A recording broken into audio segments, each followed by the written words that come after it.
भूरा, हाथी घोड़े दास दासियां जितनी चाहे मांग लो, पर मुझे सुखी होने का रहस्य तो बता दो। राजा, हाथी घोड़े दास दासियों के बिना भी मैं सुखी हूँ। फिर कभी आना। तुम्हें क्या चाहिए भूरा? मांग कर तो देखो। मुझे सुखी होने का रहस्य तो बता दो।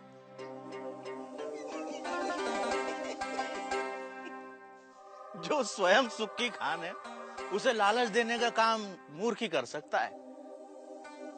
जा राजा जा, फिर कभी आना।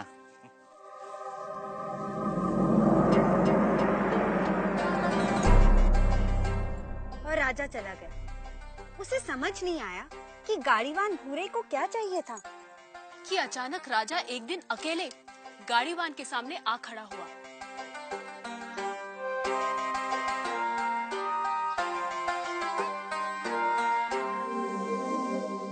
हुकुम। तू फिर आ गया? जब तक आप सुखी होने का रहस्य न बता देंगे, मैं तंग करता रहूंगा। मेरी पीठ खुजा सकेगा? हाँ मालिक। ला, खुजा। रहने दे। ठीक से बैठ जा, बैठ ठीक से। पहले ही अपने दिखावे का बोझ छोड़कर आता तो मेरी पीठ खुजलाने से बच जाता। पूछ, क्या जानना चाहता है? यह कैसा रहस्य है कि जिसके पास सैकड़ों कमीजें हैं, वह सुखी नहीं है, और जिसके पास कोई कमीज नहीं, वह सुखी है? राजे, सुख का कारण कमीज नहीं, आत्मा है। जो यह जान लेता है कि सुख का कारण भीतर है, उसे सुखी होने के लिए बाहरी वस्तुओं की जरूरत नहीं पड़ती।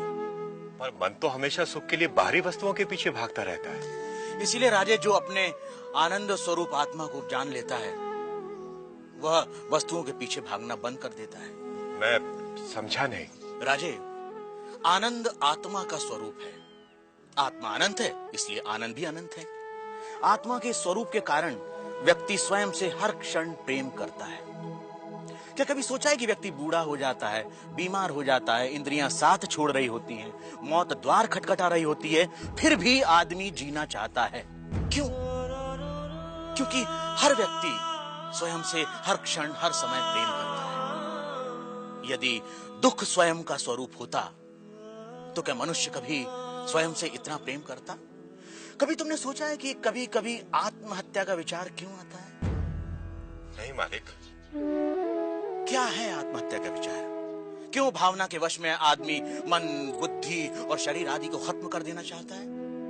क्योंकि आत्महत्या का विचार भी आत्म प्रेम को ही व्यक्त करता है। जब व्यक्ति दुख और दुख देने वाली स्थितियों से छुटकारा नहीं देखता, तब वह अज्ञानता में आत्महत्या को ही दुखों से छुटकारा पाने का रास्ता समझता है। इतना है मनुष्य का स्वयं के प्रति प्रेम कि वह अपने अस्तित्व को भी समाप्त कर देना चाहता है।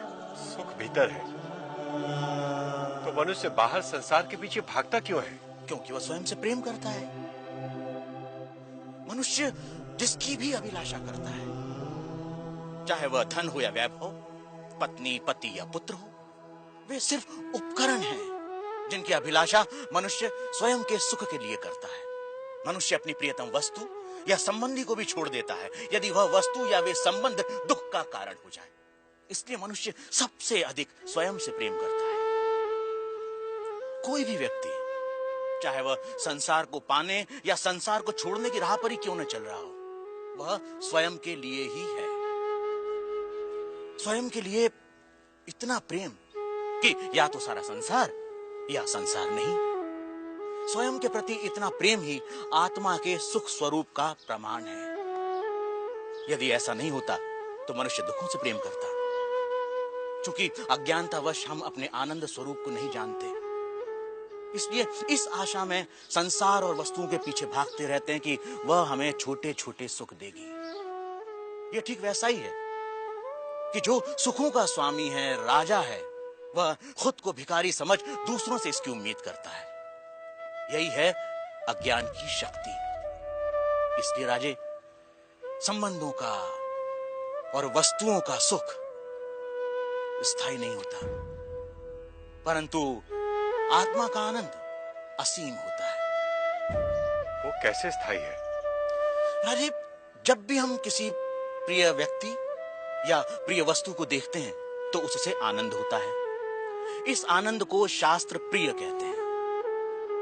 और जब हम उस वस्तु को पा लेते हैं या उस व्यक्ति से मिल लेते हैं तब वह आनंद कई गुना बढ़ जाता है, उसे मोद कहते हैं। और जब हम उस वस्तु का उपभोग करते हैं तब उससे प्राप्त होने वाले आनंद को प्रमोद कहते हैं। परंतु जैसे ही हम उस व्यक्ति या उस वस्तु से अलग हो जाते हैं वह आनंद भी समाप्त हो जाता है।